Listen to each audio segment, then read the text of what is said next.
نحمده ونصلي على رسوله الكريم وبعد فأعوذ بالله من الشيطان الرجيم بسم الله الرحمن الرحيم واعبدوا الله ولا تشركوا به شيئا وبالوالدين إحسانا وذي القربى واليتامى والمساكين والجار ذي القربى والجار الجنب والصاحب بالجنب وابن السبيل وما ملكت أيمانكم إن الله لا يحب من كان مختالا فخورا صدق اللہ العظیم۔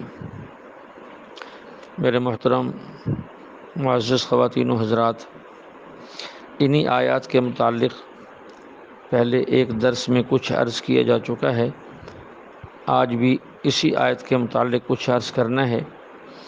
ان آیات کے اندر بہت سے لوگوں کے حقوق بیان کیے گئے ہیں، اس کے اندر ایک پڑوسیوں کے ساتھ حسن سلوک کا بھی ذکر ہے، اور یہ بہت ہی اہم موضوع ہے۔ سیدہ عائشہ رضی اللہ عنہ حضور علیہ السلام کا یہ فرمان نقل کرتی ہیں، آپ نے فرمایا کہ جبریل امین نے مجھے پڑوسیوں کے بارے میں اس قدر تاکید کی کہ مجھے یہ خطرہ ہونے لگا، یہ خیال پیدا ہونے لگا کہ شاید پڑوسیوں کو مال کے اندر حصہ دار نہ بنا دی جائے، میراث کے اندر انہیں وارث نہ بنا دیا جائے۔ ایک روایت میں ہے، حضرت عبداللہ بن عمر رضی اللہ عنہ حضور علیہ السلام کا فرمان نقل کرتے ہیں کہ پڑوسیوں میں اللہ کے نزدیک سب سے بہتر وہ ہے جس کے تعلقات اور حسن سلوک اپنے پڑوسیوں کے ساتھ بہتر ہو۔ ایک روایت میں ایک شخص نے عرض کیا، یا رسول اللہ، مجھے کیسے پتہ چلے گا کہ میں اچھا عمل کر رہا ہوں یا برا عمل کر رہا ہوں، میں اچھا ہوں یا برا ہوں؟ آپ علیہ السلام نے فرمایا، اگر تیرے پڑوسی تجھے اچھا سمجھتے ہیں تو تو اچھا ہے، اور اگر تیرے پڑوسی تجھے برا سمجھتے ہیں تو برا ہے۔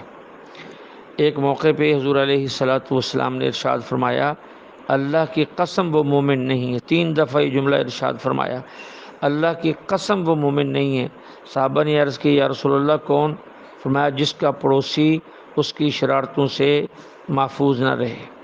ایک حدیث میں آپ علیہ السلام نے ارشاد فرمایا، وہ شخص جنت میں داخل نہیں ہوگا جس کا پڑوسی اس کی شرارتوں سے بے خوف نہیں ہے۔ ایک روایت میں ایک شخص نے عرض کی، یا رسول اللہ، ہمارے ہاں ایک عورت ہے، بہت نمازیں پڑھتی ہے، بڑے روزے رکھتی ہے، صدقات بہت کرتی ہے، لیکن وہ اپنی زبان سے اپنے پڑوسیوں کو تکلیف پہنچاتی ہے، آپ نے فرمایا دوزخی ہے۔ پھر عرض کی، یا رسول اللہ، ایک عورت ہے ہمارے ہاں جو نفلی روزے تو زیادہ نہیں رکھتی، نہ ہی صدقہ زیادہ کرتی ہے، لیکن وہ اپنے پڑوسیوں کو تکلیف نہیں پہنچاتی، فرمایا جنتی ہے۔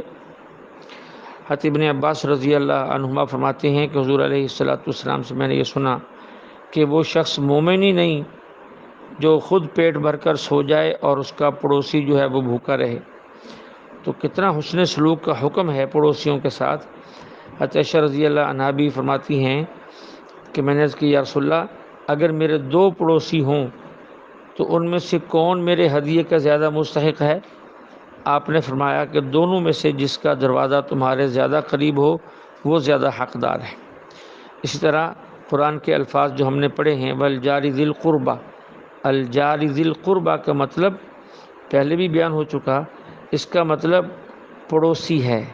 اس میں 2 قسم کے لوگ ہیں، ایک مطلق مطلب پڑوسی ہے، دوسرا یہ کہ ایسا پڑوسی جو پڑوسی بھی ہو اور اس سے رشتہ داری کا تعلق بھی ہے۔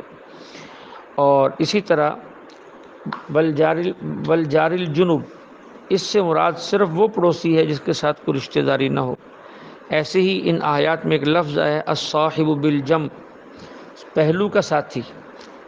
ماہرین نے، مفسرین نے اس کی بہت ساری تفاصیل بیان کی ہیں۔ اس میں وہ شخص بھی مراد ہے جو ہر وقت پاس اٹھنے بیٹھنے والا ہوتا ہے، اس کے بھی بڑے حقوق ہیں کہ اس کے حقوق کا خیال کیا جائے، اسے تکلیف نہ پہنچائی جائے، جو بات مجلس میں ہو اس کو امانت سمجھا جائے، دوسروں تک نہ پہنچائی جائے، اپنے اس ساتھی کے جو روزانہ اٹھنا بیٹھتا ہے پاس اس کی چغل خوری نہ کی جائے، اس کی غیبت نہ کی جائے۔ تو یہ سارے لوگ اس کے اندر اسی طرح سفر کے اندر جو رفقائے سفر ساتھ ہیں، خواہ وہ رشتہ دار ہوں خواہ وہ رشتہ دار نہ ہوں، ان کے ساتھ بھی حسن سلوک کرنے کا حکم ہے کہ ہر جگہ ان کا جو ہے وہ خیال کیا جائے۔ ایک حدیث کا مفہوم ہے، آپ علیہ السلام نے ارشاد فرمایا، خیر الاصحاب عند اللہ خیرہم لصاحبہ، یعنی ساتھیوں میں سب سے بہتر اللہ کے نزدیک وہ ہے جو اپنے ساتھیوں کے لیے بہتر ہو۔ اور ایک روایت میں حضور علیہ السلام نے یہ بھی فرمایا کہ سفر میں جماعت کا سردار وہی ہے جو ان کا خدمت گزار ہو۔ اور حضرت علی رضی اللہ عنہ الصاحب بالجم کی تفسیر فرماتے ہیں کہ اس سے مراد بیوی ہے، کیونکہ وہ ہر وقت پہلو میں ساتھ رہتی ہے، تو قرآن کے الفاظ عموم سے یہ سب کچھ سامنے آ رہا ہے۔ اسی طرح وابن السبیل بھی اسی کے اندر آ گیا کہ مسافر جو ہے اس کا بھی کرام کیا جائے، اس کا بھی احترام کیا جائے، اس کے ساتھ بھی حسن سلوک کیا جائے۔ اکثر حضرات ابن السبیل سے مراد مہمان لیتے ہیں کہ جو مہمان، اب مہمانوں میں دو قسم ہیں، مسافر، خواہ وہ مہمان مسافر ہو یا غیر مہمان مسافر ہو، ہر ایک کی دلداری کرنا، ان کی مدد کرنا، ان کی اعانت کرنا، ان سے جو ہے اچھی بات کرنا اور انہیں جو ہے اکرام سے ٹھہرانا اور اکرام سے روانہ کرنا، یہ سارا اس کے اندر شامل ہے۔ اللہ جل شانہ ہمیں کلام مقدس کو سمجھ کر عمل کرنے کی توفیق عطا فرمائے۔ وآخر دعوانا ان الحمد للہ رب العالمین۔